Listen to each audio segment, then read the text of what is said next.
Hello friends, welcome, good evening, and hello to you all.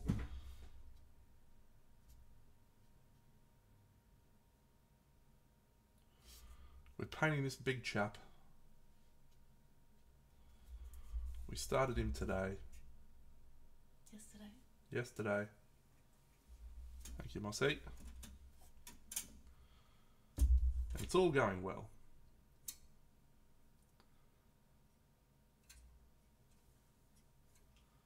It's actually a very difficult model to paint because of how much stuff protrudes. It all protrudes, it's all in the way.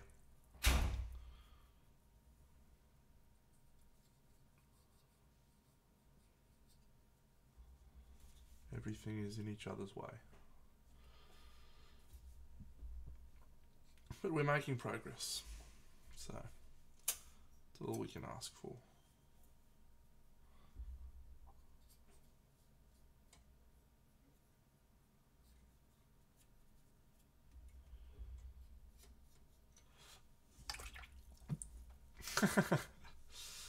Hello, I want to be a fat turtle. Yes, yes, constantly looking for the small ones. Got to pick out the little guys.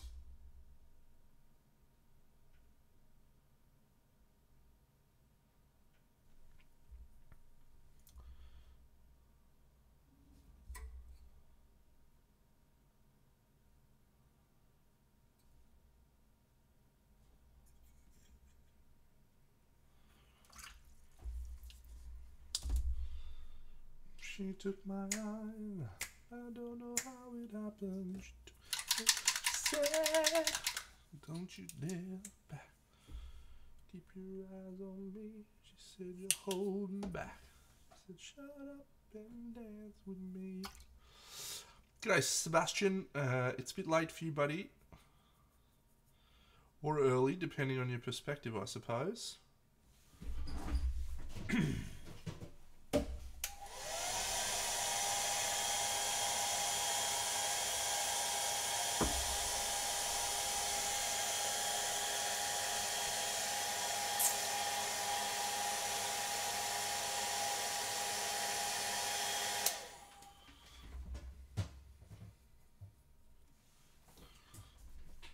I won't tell Top.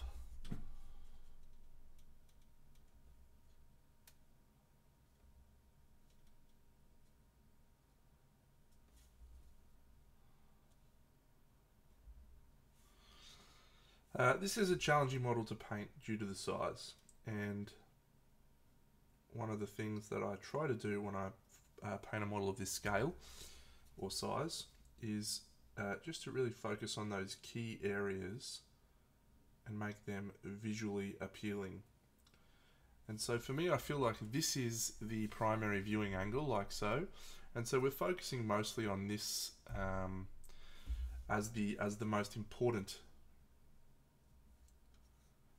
in terms of contrast, in terms of colors, etc. We will still continue to work on it. He's actually bigger than the Dragon King. He's sort of about, he's roughly the same size, but he's a little bit wider. So, yeah, he's a big boy.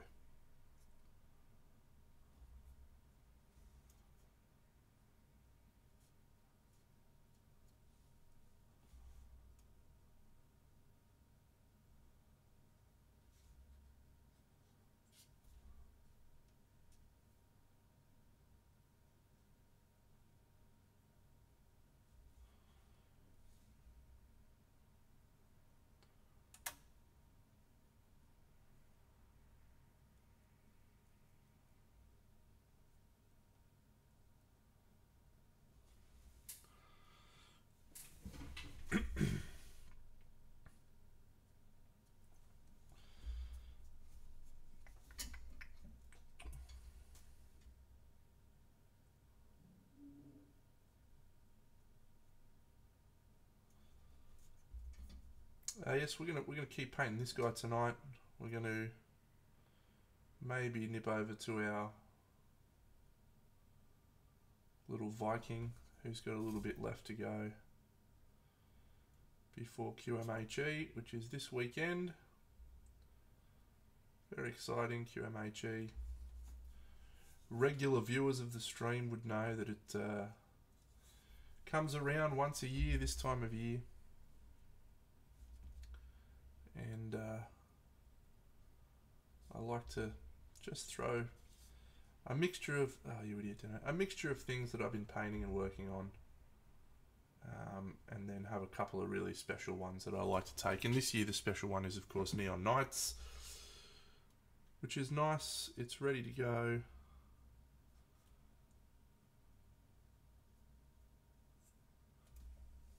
G'day Cragzog. So yeah, looking forward to QMHE for something like my 7th or 8th year, I think maybe. Could even be longer actually.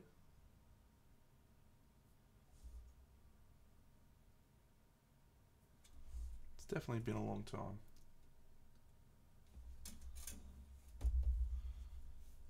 that I've been going.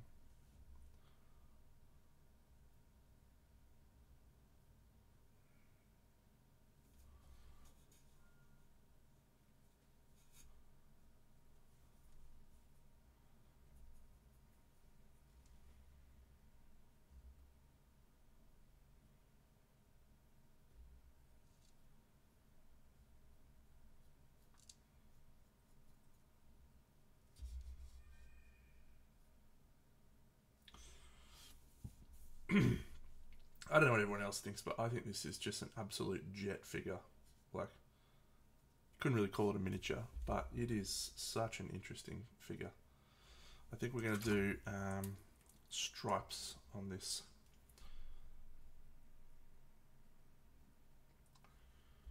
Just give him a little bit more.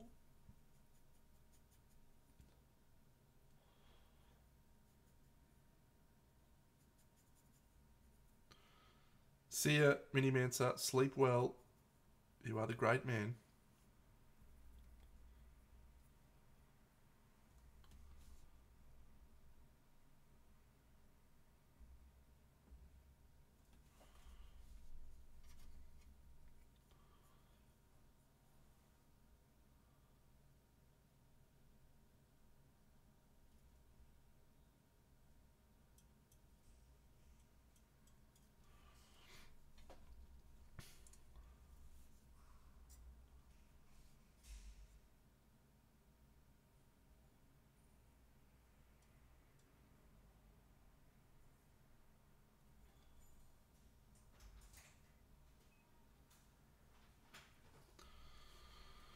A figure like this takes quite a long time to paint, so you can't expect to do it in one sitting. Even I can't expect to do it in one sitting.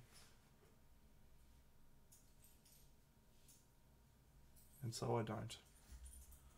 I focus on just little elements, achieving little goals.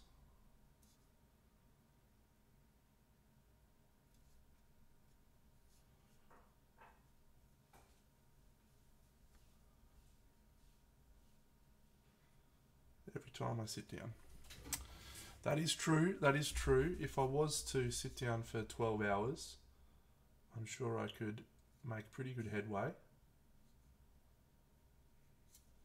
I don't plan on sitting for 12 hours at a time though.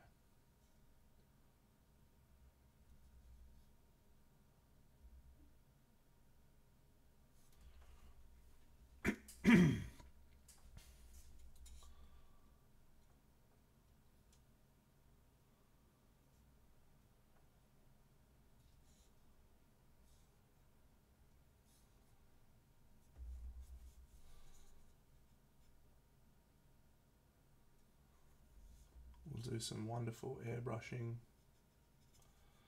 towards the end of this piece, which will help bring everything together. And I really rate the airbrush for a figure of this size. Creates a lot of harmony. A lot of harmony.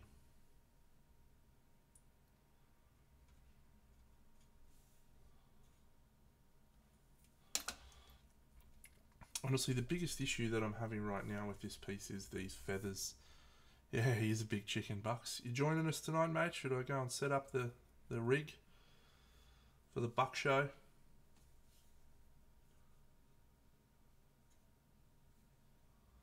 Wonderful, mate.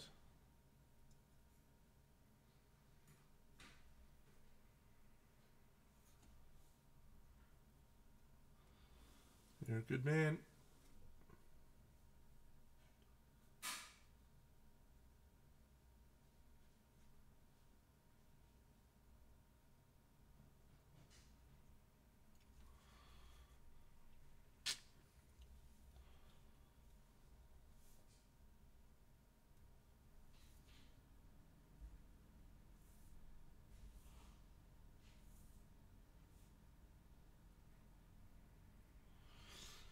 Yeah, in case you hadn't noticed, friends, there is a metric fuck ton of feathers on this bad boy that I've got to figure out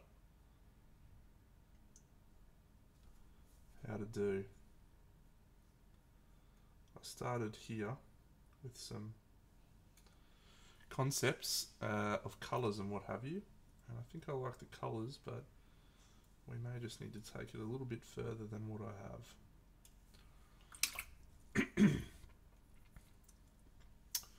Which is fine. We can do that. We have the technology.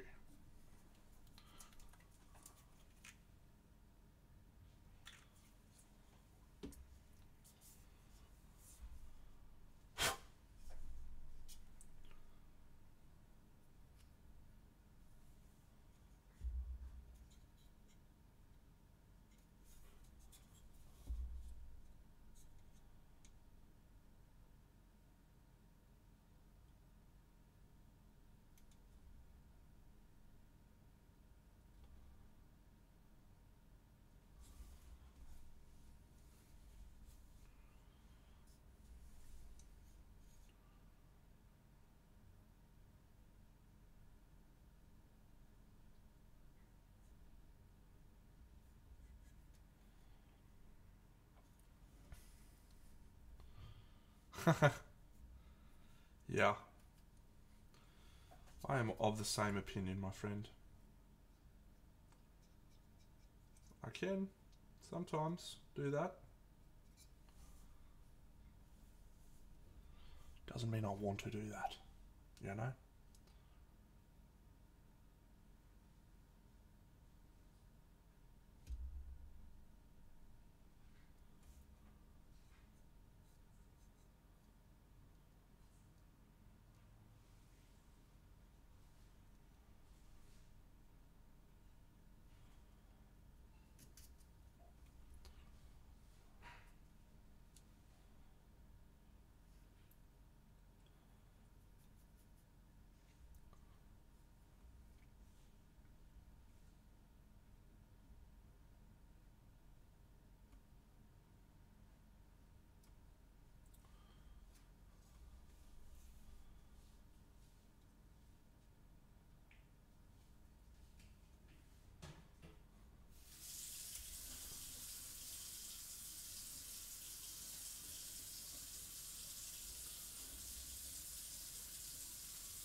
These feathers will hopefully really look good once I've hit them with a contrast paint.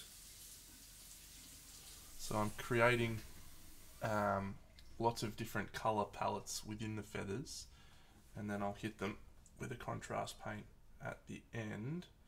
Multiple contrast paints, hopefully, which should create a very green and interesting looking feather palette, if you will. However, I'm not 100% sure that it's going to work exactly as I hoped.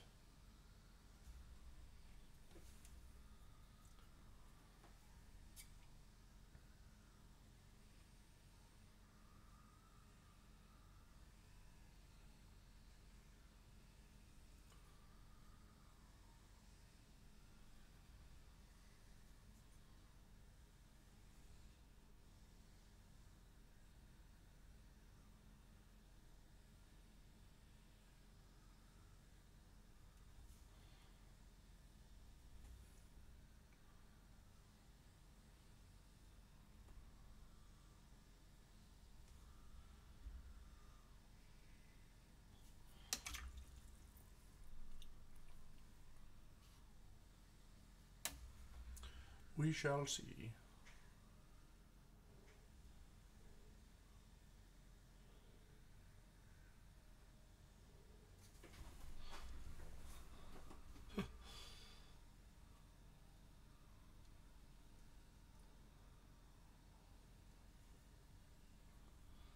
Shake that. Wham, wham, wham, wham, wham, wham, wham, wham, wham, wham, wham, wham, wham, wham.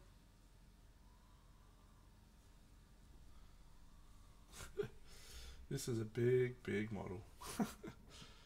I am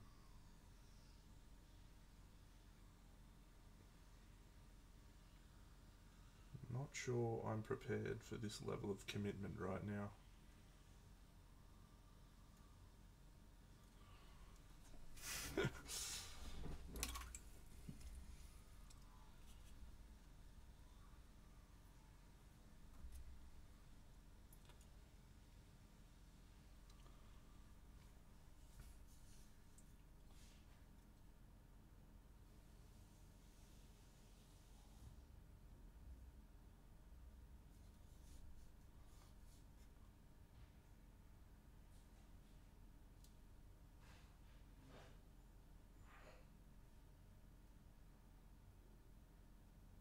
It's even got little dangly bits that go over these teeth. Like, this is the level of commitment I've got on this figure. I'm painting the teeth before I reattach the dangly bits. That is commitment, Deno. You're a jet. You're a fucking jet, mate. Give yourself a pep talk. Light orange. Ooh, I was thinking to myself I should do gold, but you know what? I think I'm going to do copper.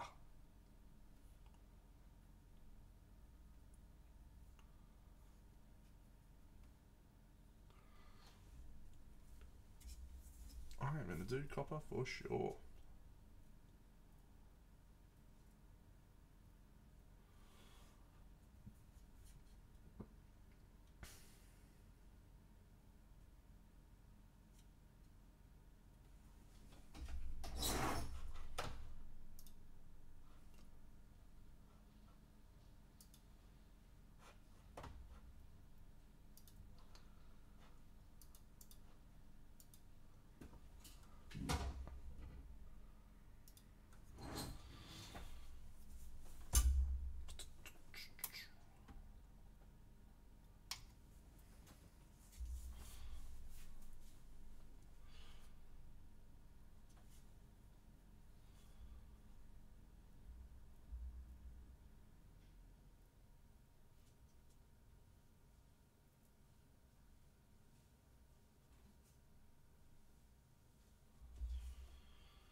Being too quiet, Moss.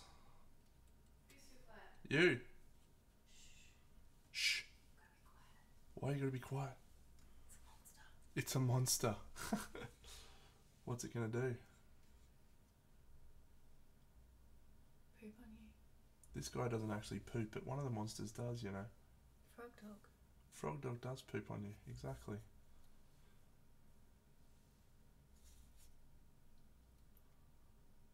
Bucks is having a shower.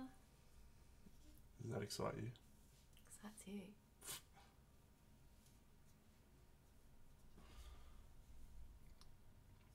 You like being an internet celebrity, Mossy? You're the celebrity. You like dating an internet celebrity? Yep. Do you?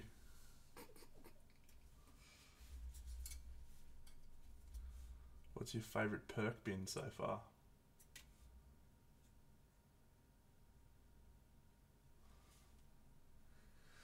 Too many to name. Too many to name. They're quiet tonight. Yeah, it's okay. I'm boring. I'm just painting a giant model and having a great time, so...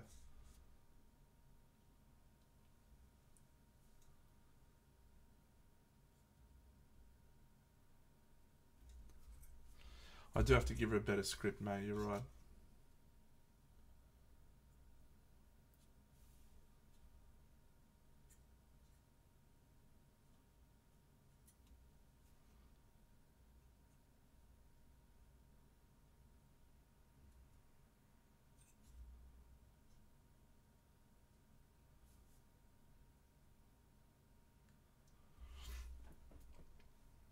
Ooh, this is looking cool.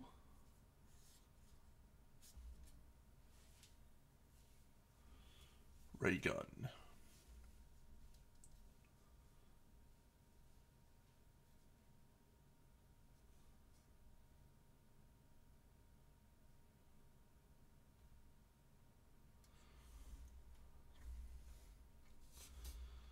Oh, goodness me. It's actually so fatiguing painting a figure like this scale. It's really quite fatiguing.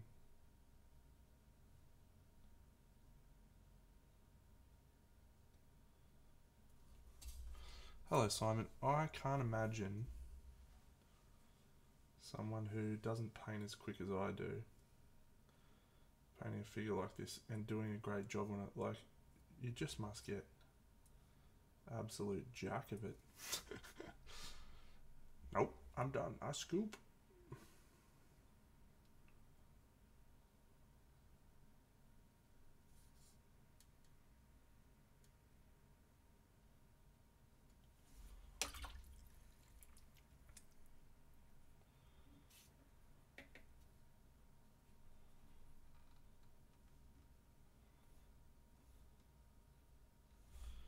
Alright, last little spots there.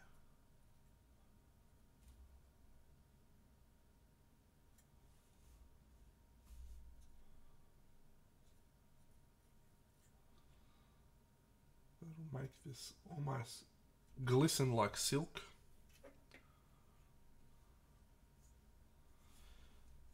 That's a good attitude.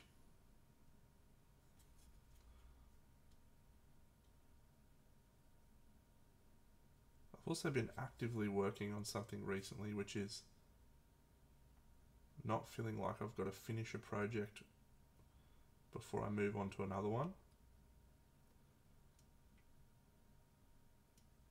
I used to just refuse to work on something until I'd finished it, and that would often make me feel very, very frustrated because I'd be like, I don't want to paint this anymore. And so usually what had happened is I'd just do a shit job so I could finish something. But I wonder if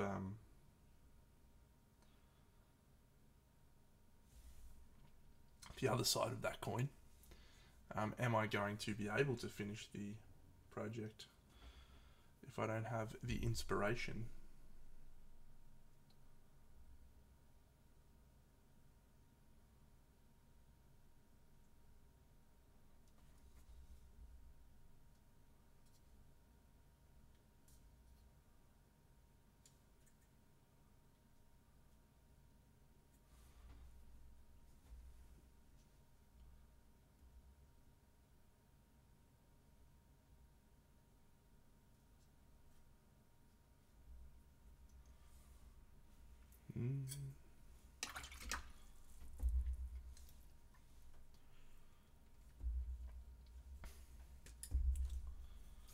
Shake that.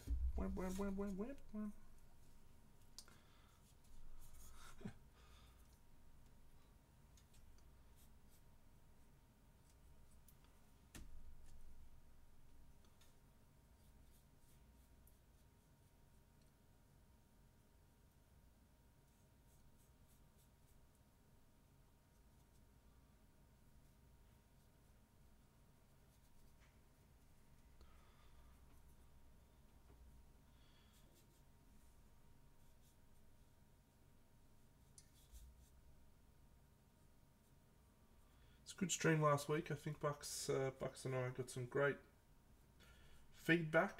We did some great feedback for friends. I don't think anybody's made that joke yet, Jimmy. Which is a shame, on reflection.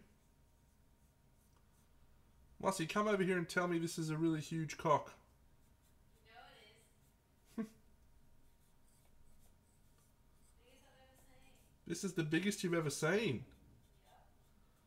Yep. Wow.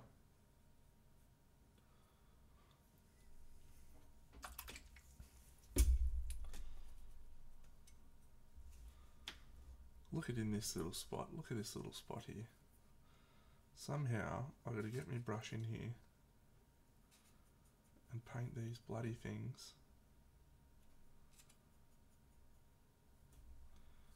these bloody teeth.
All those bloody teeth.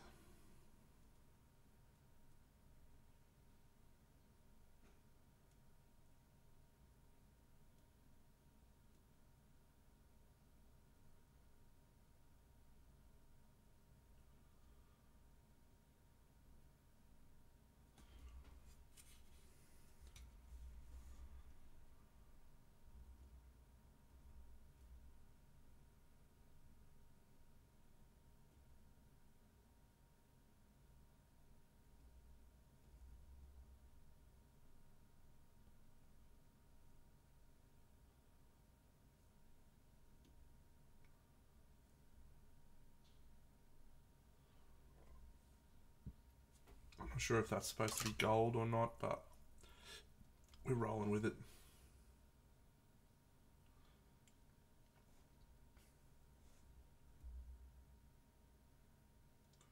I think it's actually supposed to be like bony plates. So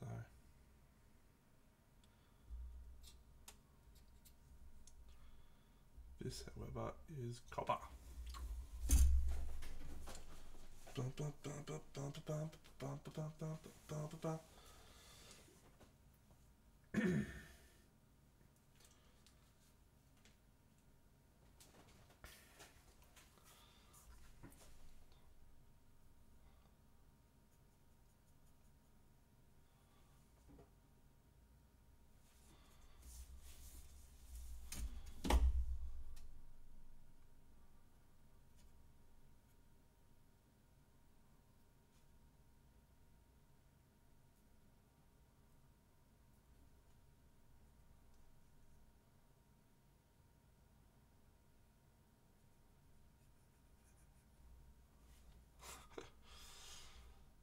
I feel like I'm being exceptionally boring at the moment painting this model because I'm just concentrating so much. Like normally I don't really have to even think that much when I paint. I can just sort of chat and talk.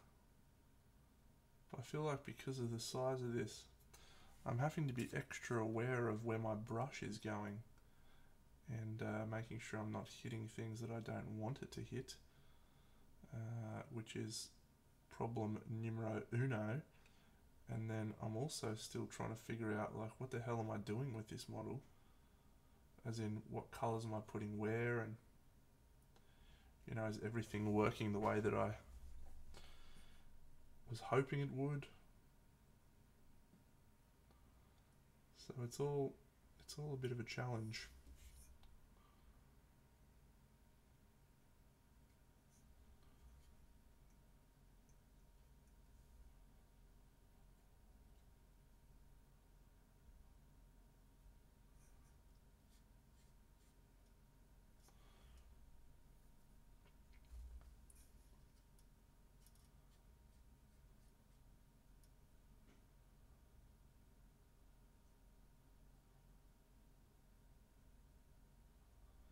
We settled on a colour for the gemstones, which I don't normally paint, which is a sapphire, as selected by Mossy.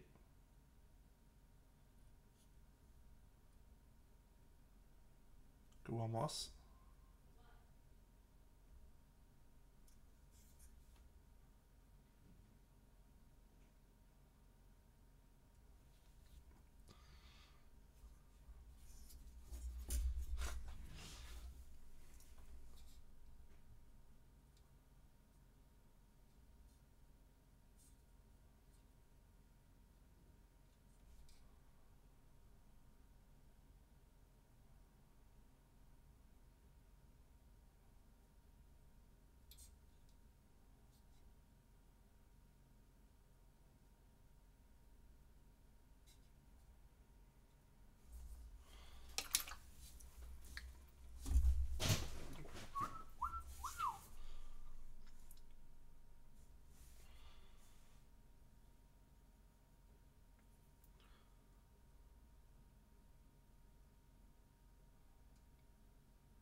Can't wait to fuck this guy up.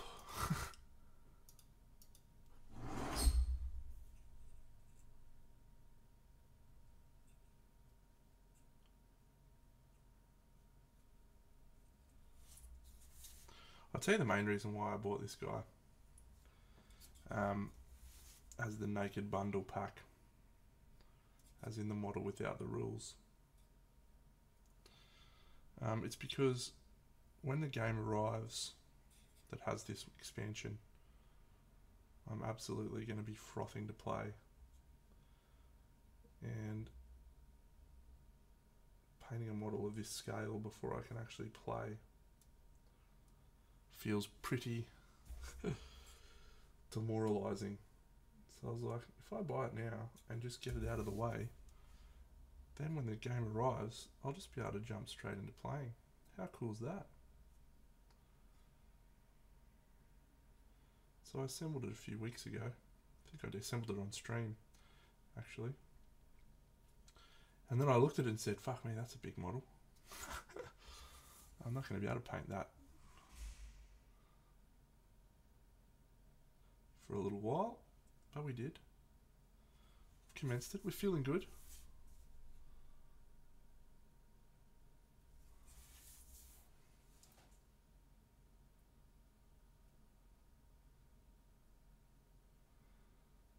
So let's talk QMHE. I'm taking 7, 10, 12 entries. 12 entries this year to QMHE. Of those 12, most, if not all, have actually been at events already that people have been to and seen. There's one or two that haven't been to events. The Viking hasn't been. One or two others, so it should be good. I particularly like QMHE. I think most people know that.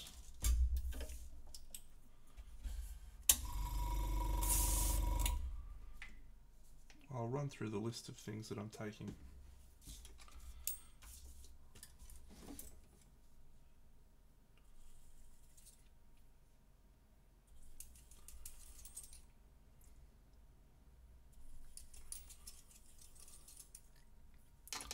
Do we? Excellent. I have some.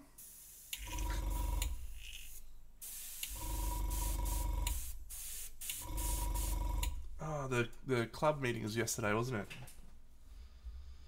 How did that go?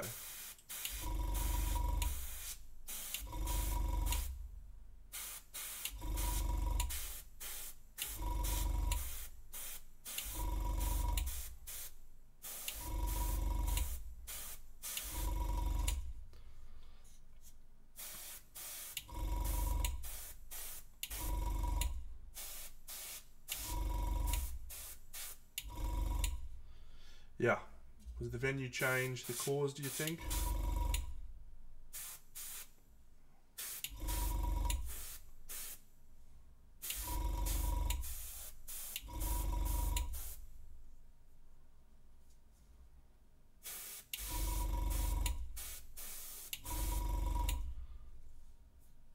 Yeah.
But Bucks better join soon or I'll be finished.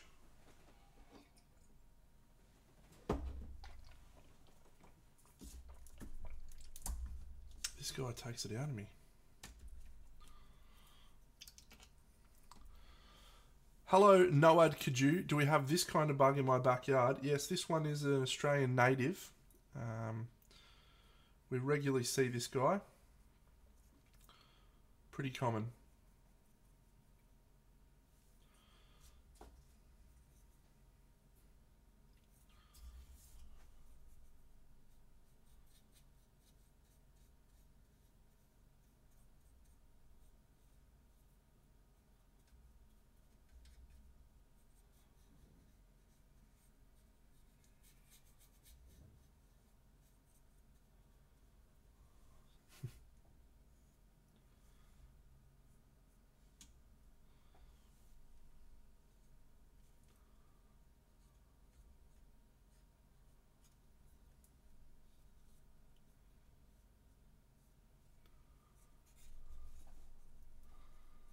Thank you, mate. It's very, very big piece, and it's going to take quite a while. So we're just trying to do it in chunks, trying to keep the whole thing looking good as a whole. But it's going to be a tough one.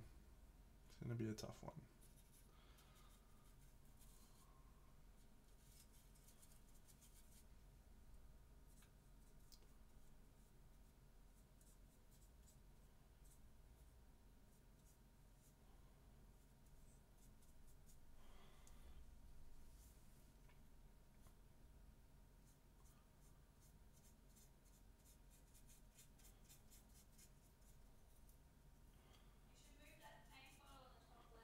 Why is that, Mossy?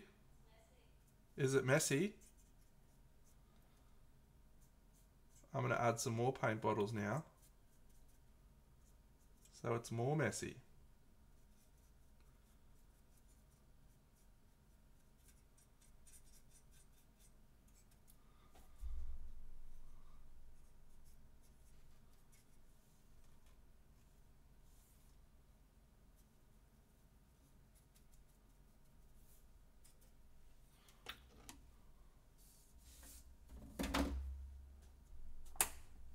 How's that? Is it?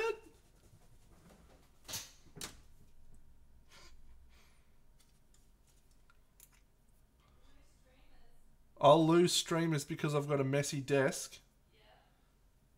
Are you sure about that?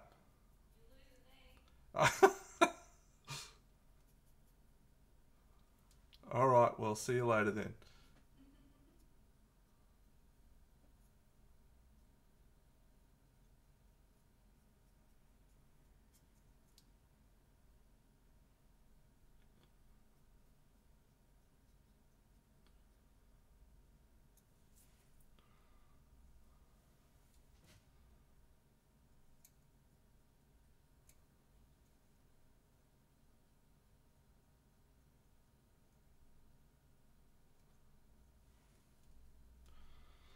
Oh. This is actually fatiguing to paint. Physically fatiguing.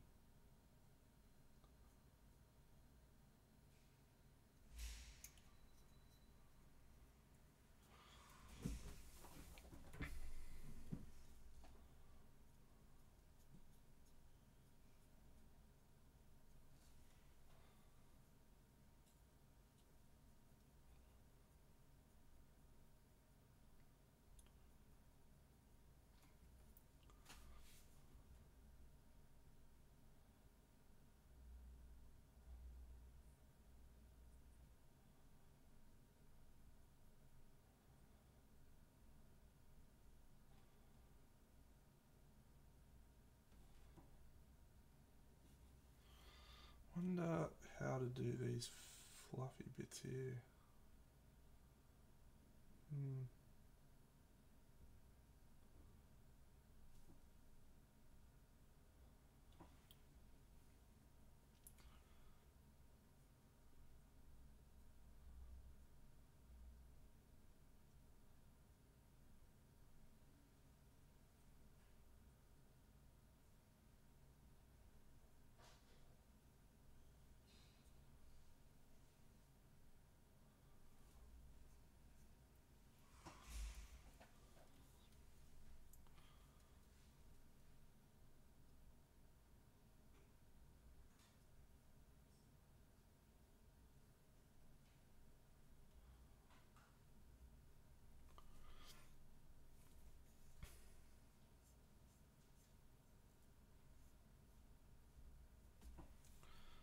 So we're mostly just focusing on the overall values right now.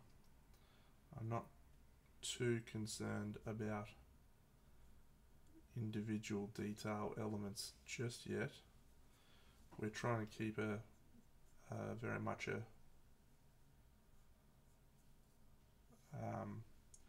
direction of brush stroke happening, which will reinforce the feather shape. But it's mostly just about making sure that our values are where they need to be.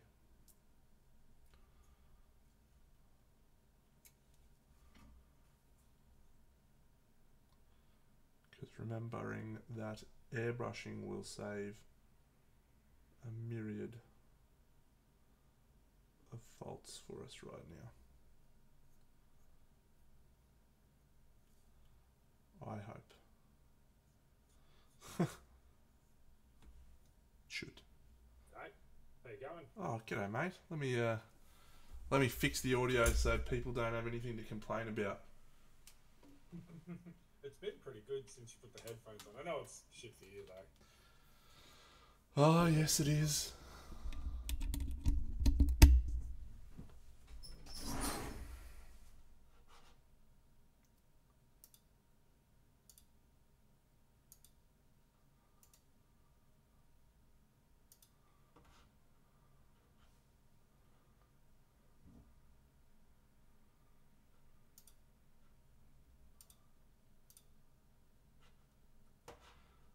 All right. You should be able to hear Bucks now if I've done everything right. Hang on. Oh, I should be able to hear Bucks when I put these on. Are you there, Bucks? Good, friends. Can you all hear Bucks? Speak a bit more, mate. Okay. Hang on. Now try speak again, buddy. How about the green feathers? I've got it. I've done it. He's cracked the code. I'm a wizard. I'm a technical genius. He's got it. Very good. I'm a guru of the Discords, and your face is with us as well. Very good. Hello, Bucks. How are you, my friend? Yeah, not bad, mate. Not bad. Not bad at all. How was your weekend? Good weekend. Challenging weekend in a variety of ways, but good weekend overall. Yeah, we're having some challenges at the home front, which you're aware of. So that was less than ideal. Yeah. That is always less than ideal, but you know, sometimes unavoidable. So let's use this next hour or so to take our minds away from it for a little bit, eh? What a wonderful idea, my friend. What a wonderful idea. You're painting a pretty cool figure here, pal. Oh, the Sparrow Goblin from Kingdom Death. It is a wonderful figure, actually. How's your painting been going recently? We didn't sort of talk much. How's my painting been going? It's been non-existent, actually. I've been building dwarves. I have put together my first 1,000 points for a dwarven old world army. I've been doing my damn nearest to my damn best to intrigue you and try to draw you back into a game that was beloved to you. I think I'm failing on all accounts, but I know that deep down in there, in the vaults of Deno, there's maybe a big lock on a little room, and I'm trying to pick that lock right now. I'm trying to expose one's love for Old World, for what was once Warhammer Fantasy Battles. All right, well, you've picked the very wrong faction because I know you're not a dwarf guy there. I hate dwarves, and my mate Koki, he's a dwarf nutter, right? So it doesn't matter what we do. Koki plays dwarves, and I used to just bag him all the time because he'd bring dwarves to tournaments, and we'd just run rings around him. They're just shit house. So yeah, so you picked the wrong faction to try and entice me with. If you had a not try, mate. I mean, you know, I'm enticing you with the win. You know, someone's got to play the dwarves. You've got to have the dwarves present in Old World. So they're a little bit different than what they used to be now. Like with the game changing and not so much being about. It's certainly nothing like what it was in 8th edition. and there's lots of different orders you can sort of give now. So it makes it also. I mean, look, their identity is still, stand in a place on the battlefield and say, hey, Check out this my is mine. guns. Yeah. Yeah, this is mine. Come and get it. Yeah. But they've got new arcane journals now. And the arcane journals give you a variety of different lists, and those lists can change things up. So, which is pretty cool. They're kind of reminds me a little bit of in War Machine and Hordes. You know how you had your Tier lists. yeah, your tier list type stuff. So similar format, right? You just got restriction lists, I guess we'll call them. So yeah, it's pretty cool. You can play them in a few different ways. So there's even a way to make a few units pretty speedy, so you can do some fun stuff. The points in the game is what's really intrigued me, because it's very much like earlier editions of fantasy now. We're dropping 800 points in heroes. We're getting a couple of regiments on the board, and then we're filling out the rest with good stuff. So I like that. I like that. Yeah, the big hordy 40-man units don't seem to be present right now. I mean, this whole dwarf faction that I've built so far is 39 models for 1k, right? Like in 8th edition fantasy, that would have been a unit. So it certainly was, yeah, a little bit more, but it depends what you played. I played a 17 model 2,000 point army once. In 8th edition, or no, that was in 6th or 7th edition. Oh, in 6th, yeah. God, it was a good army. I painted it. It was all Rackham figures. I was mad keen on the Rackham figures back then. No, yeah. I'm not saying never say never, mate, but No. What I need to do is I need to entice the Kokies and the other lads in Queensland. Yeah. Get them thinking about it, and then it's all on for young and old. Yeah. And it's on like Donkey Kong. I'll be all over that. Yeah. It's picking up. It's honestly picking up quite a bit of steam, old well, it looks like. So. Oh look, when Warhammer's humming, I'm happy. Yeah. Bringing more people into this wonderful hobby, whatever capacity it is, it's a good thing. So. It coincides with for me, probably the reason why I'm really excited about doing some gamey stuff is because I've got the space now again. I've got the front room that we're working on to turn that into a nice, really relaxed place to hang out and play some games, play some card games, just kick it. So that's kind of been what my weekend has been, actually, just doing things around the house, making a few pieces of art for the walls. So that's been good fun. Nice. So less painting, more finding other ways to do some creative stuff at the moment. What was guilds the spark of motivation that you were hoping, or was it more? Has it now? No, I don't think so. And it's gone the other way. What's been sparking me, if anything, is just being able to talk more closely with friends again about where they're at, what's going on, and what we're doing. I've been, Dave and I are back to like normal now. So that's been really cool. Because he shut you out because he didn't want you to see what he was working on, right? Well, yeah. I think it was also to keep, like, we have pretty decent inputs in each other's, like, not work, but like definitely very active around each other with whatever project we're working on. So it's to keep, I think it's more to just keep those influences out, right? So. Hello, Jared. Hello, Timbo. Help. I think it's an important one to protect the integrity of competition and stuff like that as well. So no, it's been awesome to be back in and chatting and spending time with Dave, and I had a wonderful chat to Eva today about a project that she's working on that I think is just going to be an absolute cooker. I think Nat's just got a beast on her hands right now. She's off tap, that chick. Yeah, man, the last 18 months from Nat has just been stellar, right? I think she just figured it all out for herself. And she was saying it's not been an easy year for her, but she's been really sinking herself into it. Maybe that is why her work has been skyrocketing. Yep, that's always a possibility. But I just appreciate how, like, she's seeing her ideas out now. Have you noticed that too? Like they feel like they're being pretty close to fully realized, and that's pretty awesome. So yeah, I had a chat to Nat today. That was really cool. The other thing that I really like about Nat is she's just a fucking lovely human being. She is, yeah.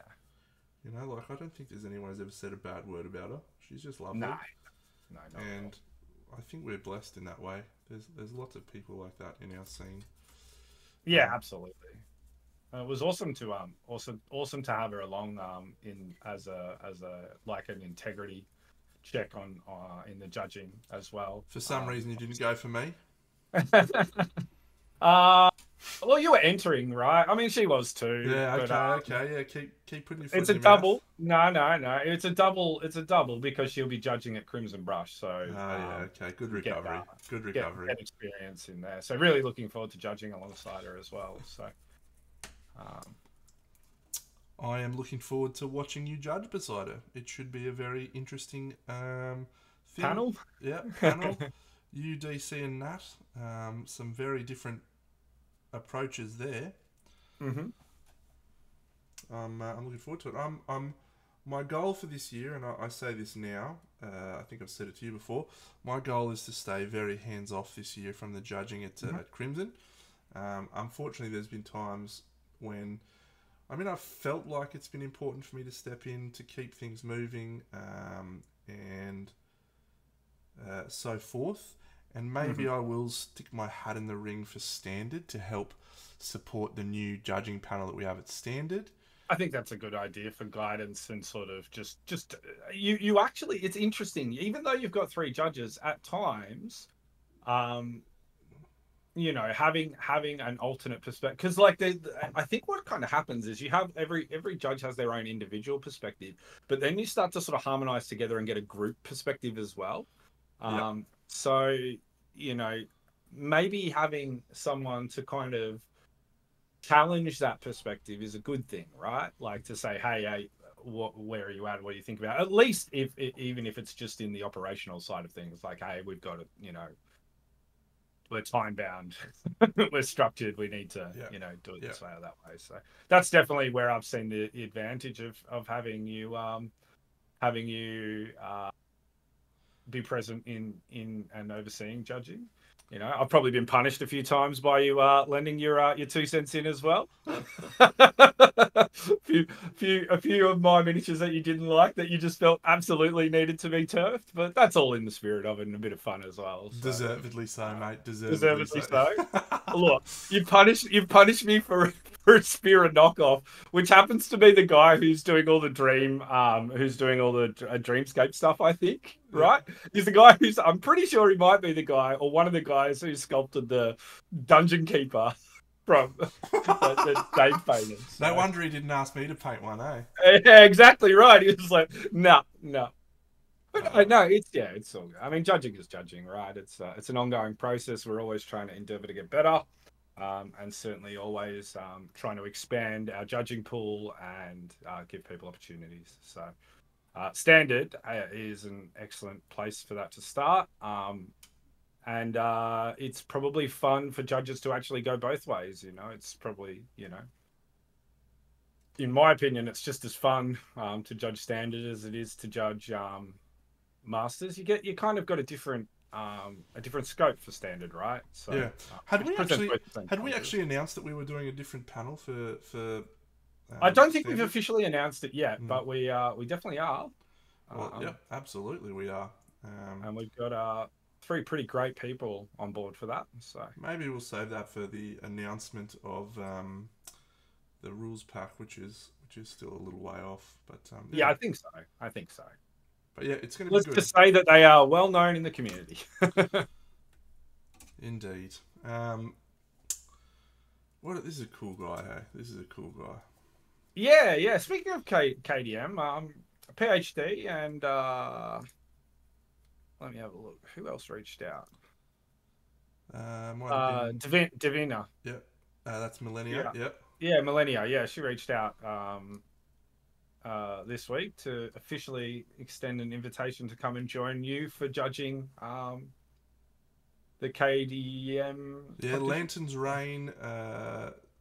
They're doing a painting comp, much like we did a few years ago, for the expansion that was released towards the end of last year called the Gambler's Chest. So the Gambler's Chest expansion's been released, and they're doing a painting competition for the Discord, which is, following the same one that sort of pattern as we did last time. You have to paint a model from that particular expansion.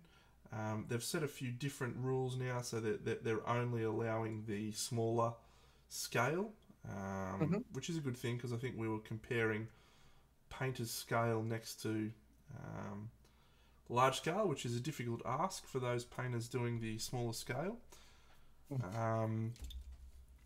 But yeah, that's going to be happening probably towards the end of this year, I think. You and I. Yeah, excellent. It was just so much fun to do it online last time, and the communities they're great. They're really great, and they're super supportive of each other. I mean, we obviously touched on this a fair bit last week, but it was a pleasure to do, and it'll be a pleasure to come back and join again. And I definitely will endeavour to try and do something a little bit KDM-y around that time. Yeah, I think one of the things I'd like to do, and we talked about, as you said, a little bit last week, but I'd really like to somehow invite some of the people from the Discord onto a stream such as this when you and I are chatting, because I think that what we really want to do when we do something like that is for the people that are in the actual community, right? Like we want to have them feel like they're a part of it and not just sort of observing it. So yeah, I think we'll try and invite some of them on and see how that works. May work, may not. We'll see. Hey, we're always trying things, right? That's... No one can say that we've left to die wondering, have we? Absolutely not. Wait, what have you been playing, man? What have you, outside of doing your Kingdom Death stuff, your solo campaign stuff that you've been recording? What have you been playing with the lads over the weeks? Well, we played a game a couple of weeks ago called Tricerion. Yeah. It's actually fantastic. You ever seen that movie, The Prestige? Yeah, absolutely. That was a great film. It's like The Prestige as a board game.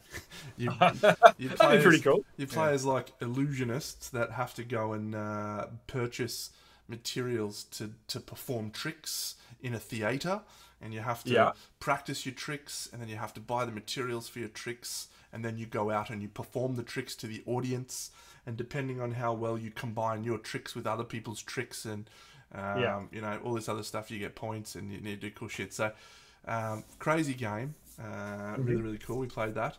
Wedgie and I last week played a game called Unsettled, which is one where you land on a planet, an alien planet, and you have to go explore and find things, and usually it ends quite badly for you, which is unsurprising. Yeah, and mate, just you know what it's like. Just play lots of games, have a lot of fun. Yeah, right. Mossy and I played a game called Tapestry the other day, which she quite liked, so that was good. Always good to get one that she's a fan of. Mm-hmm. Yeah, that's awesome. I really like that Mossy always is trying new things with you and throwing her hat in the ring for a bit of board gaming. Both sexually and as a board gamer. Well, that's just for you two. You know. Unless you're trying to include me in. You've been trying to include me in for years, but usually you're trying to include yourself in my marriage. But have you finally turned the corner and thought I'll bring old Bucksy in? I'll give Bucksy a shot at my crown. That's good stuff. Yeah. No, I had some really interesting conversations with DC this week around some painting. He challenged me. He challenged me with a singular statement. He said, "I've been looking at your work." Good start. And he goes, "And I think you're lacking focus on the golden angle." And the way that DC and I sort of how it goes is that's what he'll say, and then he'll say to me, "Figure it out." And so I've got to go away and figure it out. That's all I get. Yeah. That's it. Nothing more. And then I get a gift from him that just says nothing but perfectly balanced as all things should be. Right? And then that's it. So if anyone's wondering what feedback in feedback groups that involve DC myself and DC look like, that's it. So that was good. It was a really good conversation. I got to return the favour, though. I got to return the serve because we were talking about something that he's in a building prep at the moment, and we were talking about something that he was playing around with, and it was just I've been trying to find ways to help him with understanding how to face some of his challenges. You know what I mean? Some of the challenges that have probably been given to Dave over the years. But I reckon we had a pretty awesome moment, and I'm really looking forward to seeing what he does with that. Um, I think sort of one word really summed it up, which is storytelling, right? Mm. And how you view some, so I think some people tend to view um, the process of making a model as it sort of gets broken into chunks. It can be like I'm doing the model, then I'm doing the base, and then I'm doing a backdrop or whatever the case may be, right? Yeah. But actually, what it should be is just one thing, and that's what am I doing to tell my story, right? What am I doing to tell this miniature story? And every feature is just a feature of that. A base is a feature of the story. The model is a feature of the story. And if you're doing a background or a backdrop, that's also a feature of the story.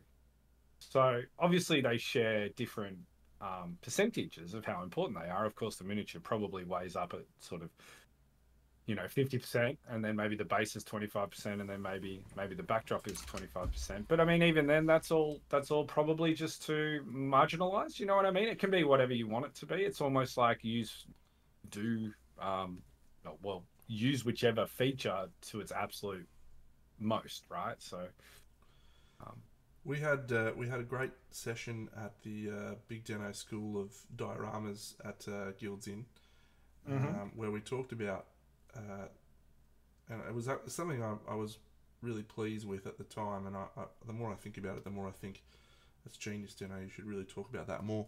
And the lesson that I was trying to impart on these wonderful people was that there is no right or wrong, right? There is only levers that allow you to tell the story that you want to tell. And so the way that I sort of used this expression, the levers, is talking about the temperature. We commonly focus on warm temperatures, and then you maybe have some colder shadows, right? So you would think when you hear that, that means if you do a whole cold piece, or you do all cold and then warm highlights and then more cold things, that's wrong. And there is no wrong, because if you're trying to tell a story of a fire elemental in a room full of ice demons or something, right, then you have to change those rules of temperature that we're so used to working with. So I guess the point I'm making is, when you're talking about feedback, and when you're talking about how do you elevate into the next level of your work, I think that's a very insightful comment to say that, what is the story you're trying to tell? Because that should inform many of your future decisions, right? If not all of them.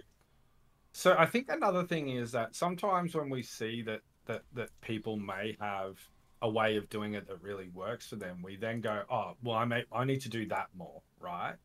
But I think that can sometimes lead to a bit of peril as well, because if it's not your natural process, although challenging the way you do things is good, if it's not your natural process, it can just come off a bit jarring, or maybe it doesn't quite translate. So one of the things he was talking about was, like, I think where Dave's tried to where he was trying to do stuff was or I don't even think we need to use Dave as a reference here, but I think sometimes when people are trying to do stuff, they're doing it they're doing it in that manner, it's not working, and then they think, okay, it's not working for me. And it's like, you've still got to do your process, you've still got to do it the way that you would do it. You've just got to maybe keep some of those tenets in mind as you're doing it, and you'll probably get a pretty good result that way. So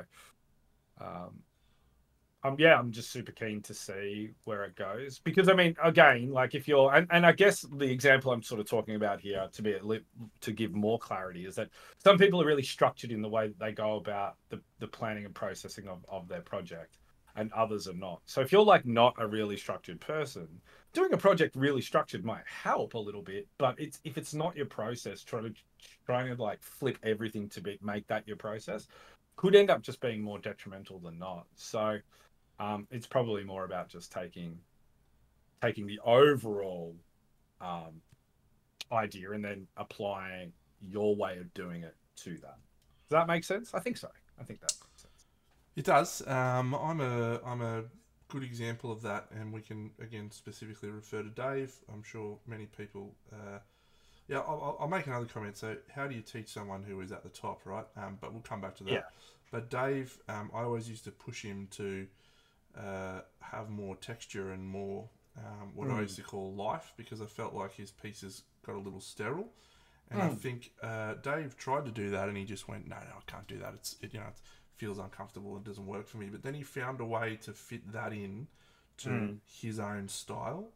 And if you look at some of the later pieces that he's done, the recent pieces, that dude with the what was it? Was he called the one with the fire pot?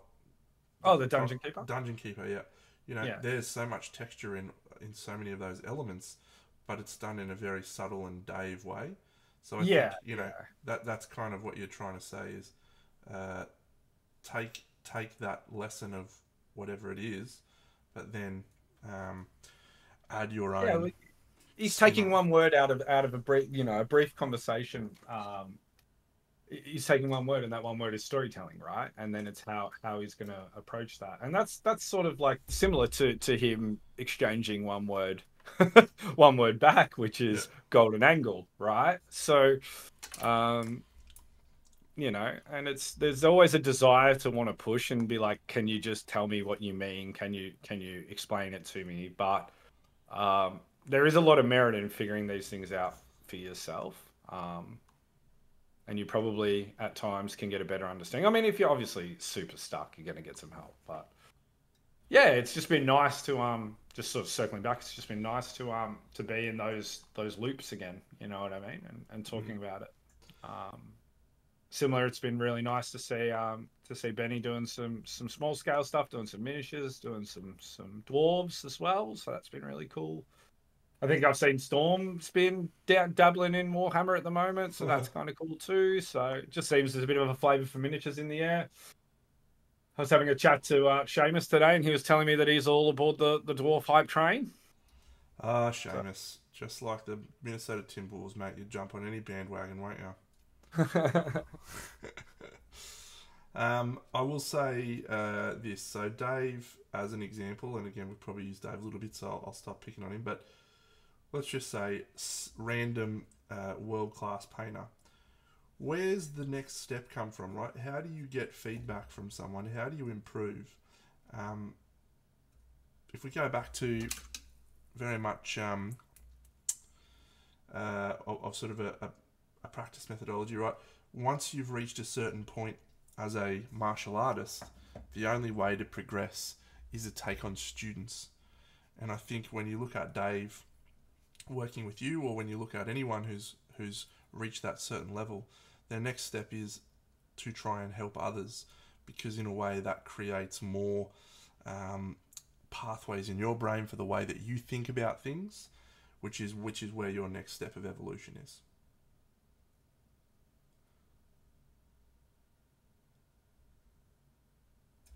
Have we lost Buxo?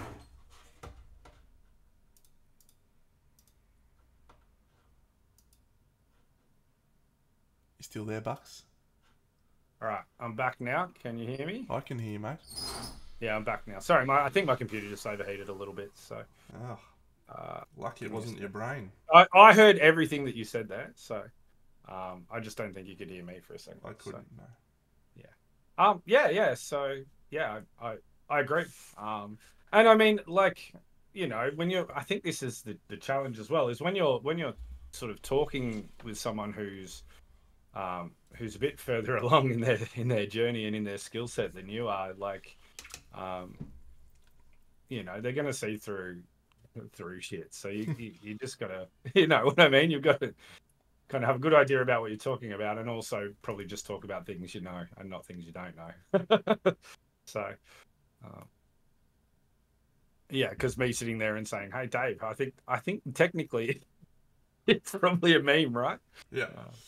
Although he would turn around and call me an idiot for that, you know what I mean? Yeah. And say I'm underselling myself, but one of my favourite things though, like I reckon I've got more good feedback from people who actually don't know anything about miniature painting than I have from people who do.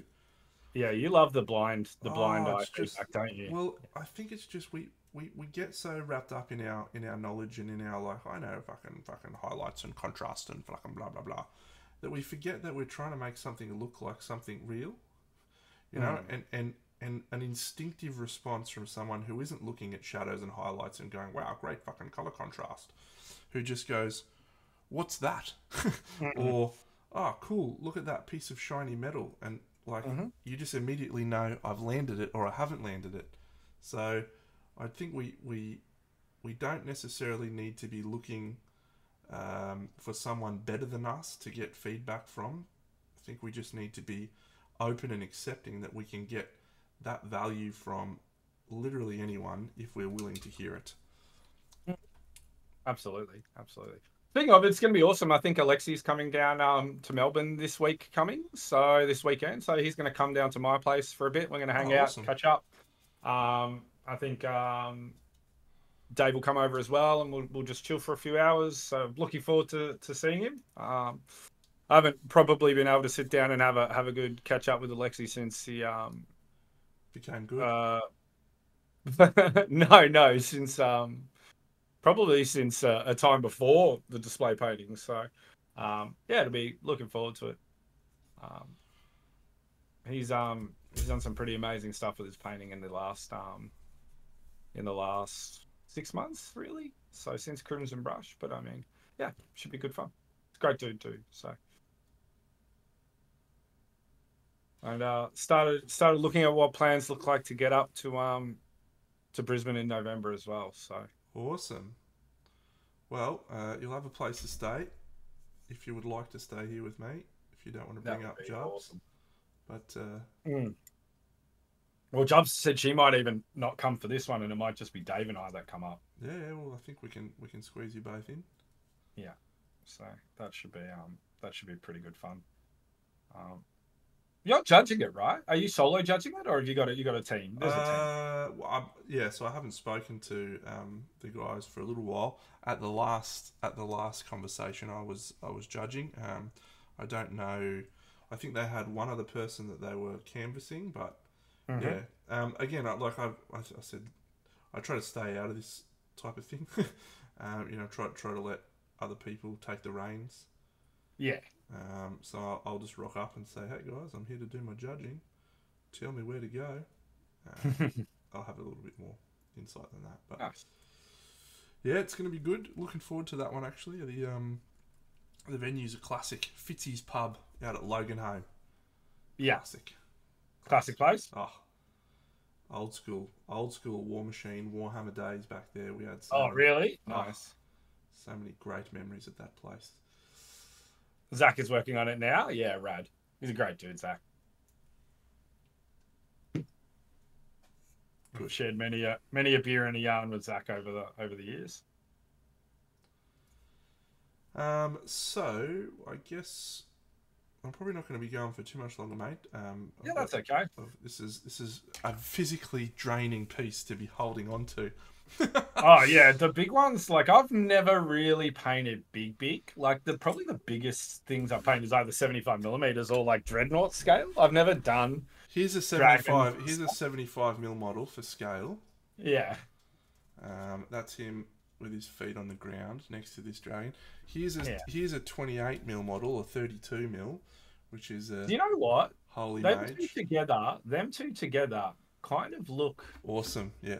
No, not those two. The Yeah. 75. Yeah. Yeah, they look Oh like yeah. they could be a model together. Like they Yeah. look like they could probably work. Put him in there. Oh yeah. Yeah, that'd Yeah. be cool.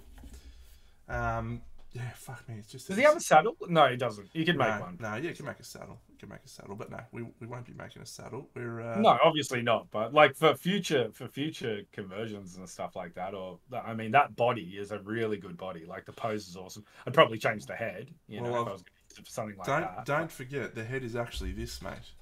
So the head is Oh, actually that's got right. this There's a super thing cool that goes on mask. there. Yeah. So I was just painting the head, so I can prepare the mask to go on. Yeah, nice. Yeah, it's just a big model. Like,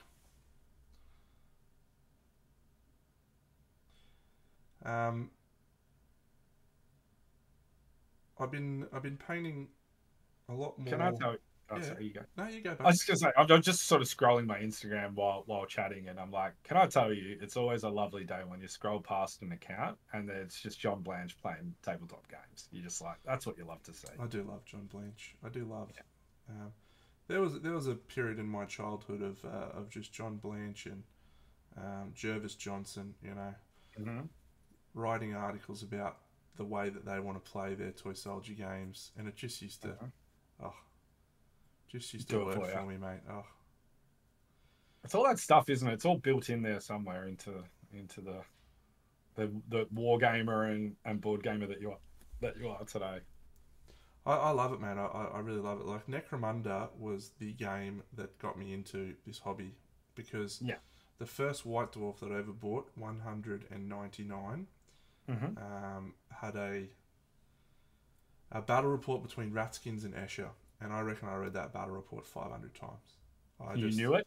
oh, I just loved it, man. It was just like because it was the story, and it was the Yeah, story. I mean Oh, that's the thing about it, right? Like the thing about miniatures, like doesn't matter. Like sometimes there's a lot of drawing divisional lines, between there's Warhammer painting and there's this painting and there's that painting. I reckon all painting is just storytelling, man. I'm being honest, like, and and so is wargaming, like it's all just finding ways to tell cool stories about cool characters that you're into. yeah, that's a very apt Yeah, explanation because that was what we used to love about war games. Or certainly what I yeah, did is we'd go and talk to our mates after the game and be like, oh my god, this thing happened, it was the fucking best. yeah, yeah, you know yeah, exactly. so maybe Warhammer the Old World is the key for Big Dano getting back in. Maybe it's you've got to go full circle. Although Necromunda's just got a new edition that's coming out as well. So Koki and I have we've got this massive Necromunda collection, and we've been talking about it for years. We're gonna do a Necromunda campaign. It's gonna be sick. He's been writing rules for yeah. trucks and all this stuff, and he's got like all the models. And we painted a whole terrain board, and then we did like a one weekend thing where we played Necromunda all weekend, and it was awesome. But yeah, man, we gotta do more. We gotta do more Necromunda. Great game. It's an awesome game, Necromunda. That account that I shared with you a while back, the Carias account, Yeah. he's just like an absolute stud in the Necromunda space. The guy's tables are just like you'd never want to leave, man. You know what I mean? You'd be like, I live here now. Yeah. I live in this Necromunda world. Hello, buddy. Yeah, yeah. I'm at your house all the time, bro. We're just playing games forever. So. And yeah, I think in all honesty, that's kind of like coming all the way back to the very first question you asked me. That's really like what's, I guess, kind of doing it for me right now. If I'm being honest, it's that side of painting. And I think it's being pretty honest, we've always kind of been finger in every pie Yeah, when it yeah. comes to painting. So Well, you got to follow your muses when they come up. So I had a conversation with my wargaming friends a long time ago, and they're like, "Oh, Dano, you're a fucking awesome painter, but you're really good at the game." And I was like, "Well, I think I'm a painter. Like I don't see myself as a gamer. I just see myself as someone who like a hobbyist who likes painting, who likes doing everything. It just so happened that because of the way that my brain works, that I find ways of being very, very good at the game as well as the painting, as well as just about most things. Just because of the way that I approach it, but I always considered myself a painter first, and so anytime I'm playing a game or anytime I'm playing a board game, whatever, I'm usually thinking, how can I paint this? This will be cool if I paint this. Exactly. Well, that's probably like that's the pathway in, right? So, I feel very similar to that. Like the pathway in is through painting, which means that like with the lads that I kick around with Alzy and Jackaboy, they both come through the same lens. Like we are painters, but also can enjoy the game quite a bit as well. Alzy's a bit more of a gamer, but because of that, like there are some rules around playing games, right? Like everything's painted, everything's done Yeah. to maximize the immersion into the storytelling. If in all honesty, right? Yeah. Yeah. So yeah, I, uh, it's I have a rule now for my channel, which is that I don't mhm. play games unless the models are painted. So it's just full Yeah. stop. And that's because I just love it. I just want to play with Mm. painted models. It looks awesome. I definitely think if DC and I end up at your place, one of the like for it, we've got to do a game. We've got to Oh, do Chaos in the Old World or something mate, like that and record it. I'll play Yeah. games all night long. I'll show you some Yeah. awesome stuff. You'll fucking love it. Yeah. Well, that was a big part. I mean, even when you came down here and we played a wee bit of Marvel Crisis Protocol, It was everything's awesome. done. Yeah, everything's done. The board's set up, the table's ready to go. Looks sensational, mate. It was the best. Mm. So that'll all be back in play again next time you're down. So that'll be great. Oh, beautiful. I haven't. Yeah. Actually, I went and looked at a couple of tables today. I went and looked at a couple of the adjustable electronic tables, putting two of them together to create just over a 6 foot by 4 foot. Nice. To be able to raise it up to standing height if people want to play at standing level or lower it down to sitting. You raise me up. Actually, I was actually thinking because I've been doing a lot of art stuff on walls. I was like, when I was at your house, I always loved the fantasy pieces of art that you had on the wall. I was like, I think that's what I want to do with the room. I want to kind of cover it in stuff like that. So from factions all across the gaming verse that I love, I'd love to find a really nice Troll Bloods piece of art. Yeah. I could never, one of my favorite sort of wargaming fantasy creations there. Love to have some old world stuff, some wood elf stuff or some dwarf stuff. Maybe a little bit of 40k stuff here or there. Some Rackham stuff, some Bomber stuff, like some Infinity stuff. Like, I'd love. Speaking of which, did you see the Infinity painting competition that's up and about right now? I did not. Is it good? Yeah, it's for a €5,000 prize at the end of it. So there are plenty of Jets throwing their hat in the ring. I think Arnau's got something on the go. I think David Aroba's got something on the go. I'd imagine most of the Spanish Jets would be getting behind their national game. Might be time for Big Down on Bucks to get into the old Infinity fucking painting competition, son. Yeah, one of my mates who's a really big part of the Infinity community here in Australia, he called me like quite a while before like the sort of got the wind. He's like, "Are you going to enter this and just clean this up?" I'm like, "I'll put my hat in the ring. We'll see how it go." And then you look who's entering. You're like, "It's a full-on painting competition now, mate." I called him back. I said, "Mate, all the Jets are in it." He's like, "Nah, you'll be right." I'm like, "I appreciate your confidence, my friend." But yeah, it's pretty cool to see. Actually, Corvus Belly has just got a new. It looks like they got a new game coming out called Warcrow. Have you seen that? I have, yes. What do you think of that? That kind of looked cool. It does look cool. I'll say the same thing I've said to you many times, which is that, mate, there is a fuck ton of good games out there. There's too much, really, isn't there? It's like you could just start a new game every week, and you would probably find something incredible to appreciate just about every fucking week. But there's too many IPs, right? Like this is the thing is like when I'm watching Game of Thrones, I want to play Game of Thrones. Yeah. When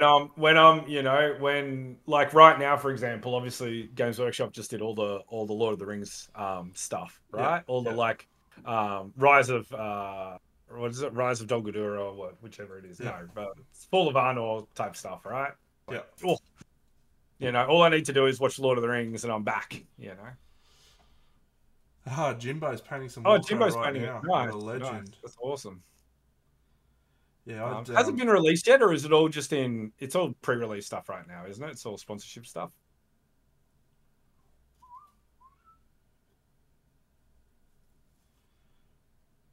I'm not sure. No idea.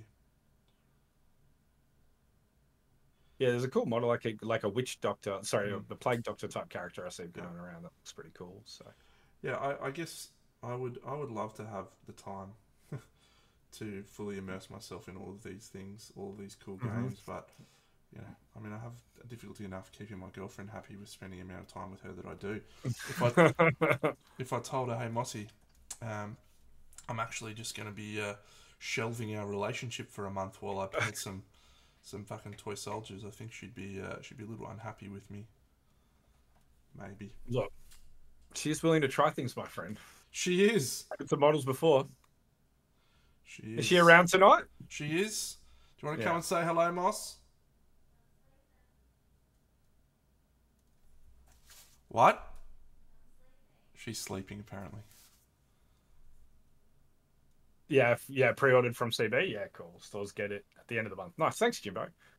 Well, if we're going to be wrapping up soon, do we want to just do a it was well received last week? Do we want to do a feedback shout before, or do we want to offer that this week, or? If anyone's got a piece that they would like to get feedback on, speak now or forever hold your peace. We might just do a couple. Yeah, call us Ray Gun because we're ready to break you down, mate. Do you get that? Oh, I love Ray Gun. I signed up for the 2028 Olympics, mate, just because I was like, fuck, if she can do it, Big Deno's in. Yeah, the Deno shuffle, get it around. Every day I'm shuffling. And yes, Seamus, absolutely. Carl Kopinski. Look, if I can put Carl Kopinski on my walls, I'd be very happy to do so. Although, as much as I love Carl Kopinski's Warhammer stuff, I really love just the stuff he draws, man. Love all these weird astronaut stuff. He's a cool guy. Yeah. Oh, dear, oh dear. Look at this bad boy. You've done good, man. You've gone Christmas colours and it doesn't look Christmas. It's always a pretty good achievement when you get red and green together and it doesn't go that way. You tend to struggle, so I like to go for leaning more towards orange or more lime, and in this case I've actually gone orange and lime, so that's why we're sort of not hitting Christmas as yet, but yeah. And so this is Christmas. And what have you done? Another year over. Now you did bring up the Timberwolves a little bit earlier on. Now, not Timberwolves related, but another sports team that I am incredibly passionate about. The mighty Hawthorn Hawks are on an absolute tear, Deno. Just put Carlton Blues to the sword, beating them by 80 odd points. Mm-hmm. To jump into the 8 as the most informed team of the last 14 weeks. I think we've lost 3 games in 14 weeks. We started 0-5, and we're the most red hot team in the comp right now. And there's 2 games left. Isn't there a team by the name of the Brisbane Lions that are a little more red hot than you? They are not as red hot as we are, but they are higher on the ladder. But the thing about Brisbane is they don't like Hawthorn at all. I think we've beaten Brisbane the last 8 times we've played. So, we are in the 8, Ed, and we are on a tear. No one wants us. So get ready for another sports invasion of Deno's stream, because if the Mighty Hawks start getting there, I'm going to be uncontrollably talking about sport for the first 10 minutes of us hanging out each stream. So, well, you do know I love talking about sport. Yeah. Are you a Bombers man? You should. Please don't tell me you're a Bombers man. It's going to change the. Oh no, I'm sorry. From here on out, we're just going to have to be a little bit different toward each other. Did you tell me that? Yeah, you did tell me that, actually. I do. Yeah. Now it does ring a bell. Fair to say. Yeah, that's true. That's fair. Yeah. Oh, that's right. Yeah, over beers when we were at Guilds Inn last year. I'm pretty sure you told me you're a Bombers fan, and I just got up and walked off, didn't I? You did take us out for lunch. That was very kind of Ed. Ed took us out for lunch with Tybalt last week, which was very, very generous of him. What a nice man. It was a lovely act from a lovely man. So, hey, speaking of Tybalt, did you see his Athena, the picture that Dave took? I did. What did you think? It's quite good. Quite good. Pretty good. Quite good. Quite good indeed. Not bad. Not bad. Good size, yeah. Yeah, good size. All right, let's do Cragzog's one picture. Where's he sending it to me? I don't know. Yeah. He may have sent it to me on Instagram, so let's go and have a look. Wherever you want. Wherever you want. I think if we have to shorten Cragzog, it's got to be Zogger, yeah? Zogs. Zogs, yeah. Zogsy. Zogsy. Get a Zog up here. I mean...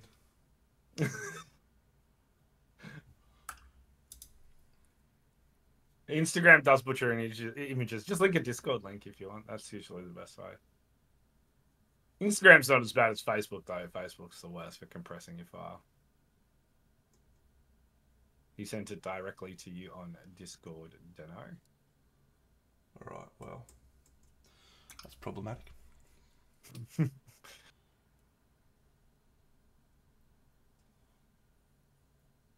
I tell you, I wouldn't mind a Brisbane Lions versus Hawthorn grand final. That could be alright. I may be down there around that time. Oof. We are the pride of Brisbane town. We wear maroon, blue and gold. We will always fight for victory. I don't mind Brisbane. I don't mind that. Nobody liked us in 2000. Oh, I think well, when you were dominant, when you were monsters. But no one liked us in 13, 14, 15. Like, people just don't like seeing teams win. They don't. I'm just turning your face off for a second whilst I get Yeah, those please. photos. Message Do the requests world a favour. from Cragzock. Do the world a favour. Do the world a favour. What a funny man you are. Alright, your face is back and we can bring this up. Every day I'm shuffling. Yeah. Dano is the man to send things. So you can send it to me either, and I'll just relink it in the chat. You just get like put it in a Discord and then send us the link.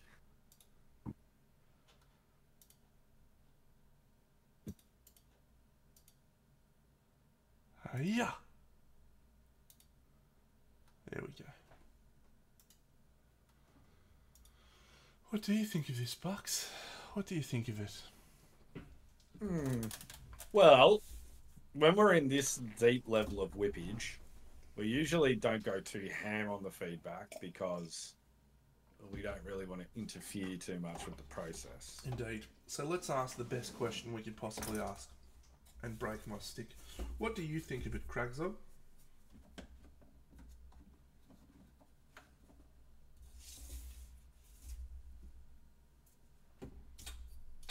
I like the gun. I think the missile launcher's looking pretty cool. Quite a nice dark metallic. Is the gun non-metallic metal, Cragzog? Yeah. Good, good.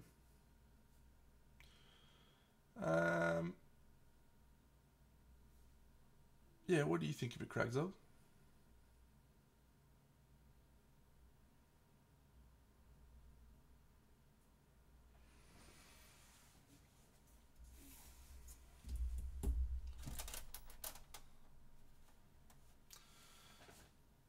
All right, since you're not answering, I'll assume you're typing. That's the other one to do. That one. Yeah, I think it's a nice piece. The white is such a hard color to get right, and I'm not sure that that's working yet. And neither's the green, but the gun's awesome. So CMYK is a color model, also known as process color or four color, is a subtractive color model based on a CMY color model used in color printing and is also used to describe the printing process. Cyan, magenta, yellow, etc. Mm-hmm. I think it's just fine. I don't think it's great. I don't think it's bad. I think it's just fine. I think you could do some work on the hair, and I think that would help the overall piece sit a little better. It might need to be some tonality in the flesh as well. It Concave. really feels like, Oh, yeah, there's only the lightest and then the bluish. But keenly looking forward to seeing where he goes with it. I really like the missile launcher. Like if it's a missile launcher, I think that's in a great spot. I think that the green and the red are working very well together. Another example of adjusting those two um, tonally to not look like Christmas. So mm, yeah, I think that's bang. I'm not sure about the yellow stuff, like on the inside of the barrel. I think that could probably be an opportunity to magenta. be, yeah, just something a bit more powerful, a bit more poppy that like leans into the cyberpunk nature of this little character. Mm, But again, don't want to defer too much from your idea. mm. Maybe also a bad photo. All right, let's go on to Ed's. This is the 15th time I've seen this piece, and he's entered it 5,000 times at events. Yeah, Uh, I do think this is the finished version now, and I think it's definitely probably the best thing I've seen from Ed. What do you think? Absolutely, absolutely agree. No, I was teasing a little bit there. I think this is wonderful. I will say a few little things because I think Ed is um, definitely at getting very close to his best. I think the non-metallic gold in certain areas is exceptional, and in certain areas is just not quite hitting the mark. Like when you look at the little circular belly plate covering thing, Mm-hmm. um, that's It's spot looking on. right. Yeah, Yeah. that's spot on. When we look at um, The crown, the like the crown, we're missing the same vibe, and it's because if we look at the positioning of the light, when we think of this central breastplate thing, Mhm. we got a consistent lighting. However, that same lighting is not reading on that helmet, Mm. and so whereas it is kind of reading up here, but it's also not been pushed far enough up the top. So for me, the helmet is the area for potential improvement or potential learn from it on the next time. Because if you look at how consistent the lighting is across just about everything else, that helmet stands out as quite jarring to me. What do you think, Andrew? Yeah. I think I'll let you leave you with the non-metal. I don't want to go any further on that. I think you covered it. The two things for me, well, I'm gonna, you know, do the old shit sandwich, not intentionally. Do it. A very dead way to give feedback in the modern era that we're in. Do it. But I love the base. I think the base is bang on. I think the way that the leaves look, the grass, I'm into it. I think this is a really big step up from the piece that you entered in at Guilds in 2023, where you got a lot of quite dense feedback around the basing. So I think you've made a massive improvement there. Love it. Really just tells the story. The little bits hanging off, all those little decisions, they always help. Um, One thing that I'm a bit, and we've already spoken about this, is I find the pink knees and the pink knuckles just a little bit too jarring in the color Mm, shift. mm, yep. Um, so I think that needs to be softened out if you were going to continue. But I also think it's time to let this one go. Yep. Um, Move on. and on to the next. Um, but something I do really like is the axe as well. I think Axes, the a axe big has got a improvement. really cool look, and it's definitely using some textures and techniques that I Didn't had know not you could seen do. Ed. Yeah, had not seen Ed deploy, and so yeah, this is great to see improvement. Obviously, getting improvement in your painting while also having a toddler and a newborn is not easy. So um, you should be proud of yourself in that regard, mate, because a lot of people would probably just park the brushes um, and pick them up at a later date. So This one's from Jimbo. yeah, so is this actually um, this is a Warcrow figure, I'm assuming. Is it? It kind of feels like it is. I could be wrong. I don't know. I don't recognise the figure, which is quite unusual for me, so it probably is. Yeah. Big fan of the way the bear's painted. Yeah, always a big fan of having teals and blue tones in fur for polar bear looking figures. Something I enjoy doing myself. on the Ursa Major from what's that game you used to play? Marvel Crisis Protocol. Marvel Crisis Protocol. So naturally, it appeals to me. The gold here's probably a good example of like a really nice rich gold. Got a lot of orange in it, which I really appreciate. Really good choice for tabletop models doing rich gold. Yeah. They read really well from a distance. A lot of red, but not necessarily a bad thing. I think Temperature's my issue with this. Yeah. I don't know how much Jimbo feedback you're wanting, how aggressive, so I'll go light on, mate. But we've got these very cold colours in the skin, and then we're smashing everything else with really warm colours.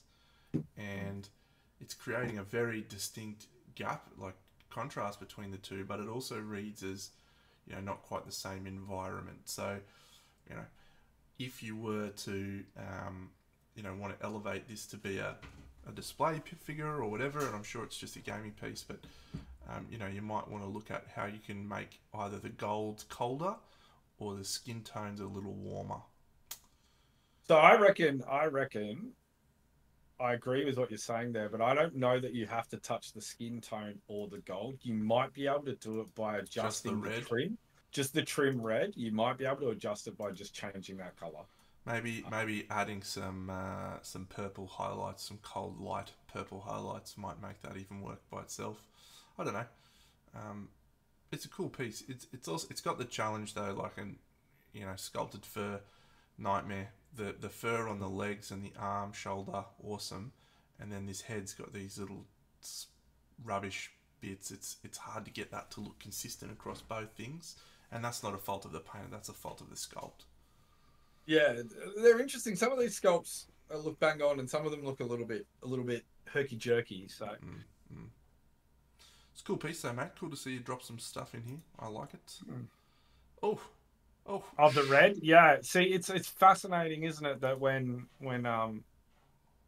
often when we pick out on something, it's something that you've already highlighted yourself. This is the part of we talk about in feedback so much, is that if something's not working, you know it. You know it's not working. And no matter, sometimes we'll try, and we can almost get it to working, and then we have to just realize it's not, and go in a different direction. Now, that's very much if it's trying to push ourselves to be, you know, better. If we're just getting stuff done for gaming, it doesn't matter anywhere near as much. Enjoy. So. Now, Sean, I'm not going to give you too much feedback on this, right? But I will say that I think this is easily the best face I've seen you paint, the best contrasted stuff. However, the reason I'm not going to give you any feedback is because I think you need to put a dark or colour on the hair before you'll get a real sense of is this enough contrast? Because at the moment, it looks awesome. Yeah, we gave Sean some feedback last week for his Emily, is it Emily Earhart? Amelia Earhart. Yeah. And so it looks like there's huge improvements from that. Yeah. I think I saw in Display Painters, Sydney Display Painters Guild, there was a big chat going on about some of the feedback that we slung you last week, and then you sort of ran with it and got some more feedback on it. Definitely seems like you're sort of combining all of it together and getting results, so that's excellent, man. Yeah, I don't want to see, one of the things you can do when you get feedback is listen to it too much. Yeah. You sometimes you just need to go, okay, cool. I'm just going to paint some shit and learn and try and understand the feedback that you've got, because if you just keep doing what other people tell you, you know, you're not actually necessarily learning, which isn't to say we're not going to help you, mate, because we'd love to help any time. But I do think that this is absolutely where we were trying to steer you last week. And I think the pathway is clear. So now it's just keep walking down that path. And yeah, once you see what that looks like with the hair painted and blah, blah, blah, I think you'll be in good shape. Yeah. All right. Good feedback, Sesh Bucks. I think we have one more. I think Timbo's sending us something. So what's Timbo sending me? He's been working on a pretty cool fig. Oh, Timbo. Timbo. No, we love you, Timbo. You're a legend. I do love you. I need to reply to your message you sent me today, but I keep stalling you. I'm just busy.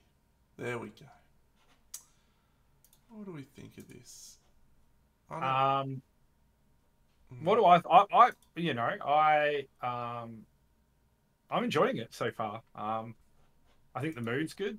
I like this is like this like you know spending time to get to know Timbo and what Timbo likes. This is like this is what he really likes, like this sort of genre, you know, like the more horror-y, you know, dark sort of stuff. So, um, and his painting sort of represents that, right? Like Timbo did the leather face at DogCon, right? Dogma, like you know. So, um, what I'm digging, I love the blades. I love the interpretation of leather. I feel like it's more of an expressional sort of leather. It's not like a full accurate to what leather looks like, but it doesn't harm the eyes, which is like close enough is good enough.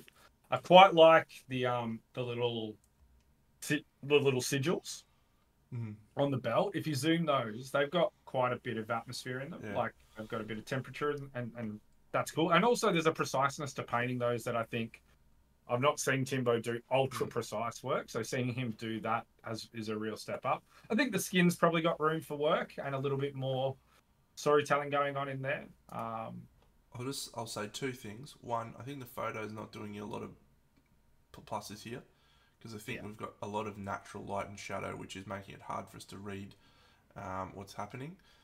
But I actually agree with everything Bucks has said, particularly like those little symbols. They're really cool. But this is my favourite bit here. The little bits of green and stuff in this leather wrapping. That just rustles my jimmies, mate. I love that. I think your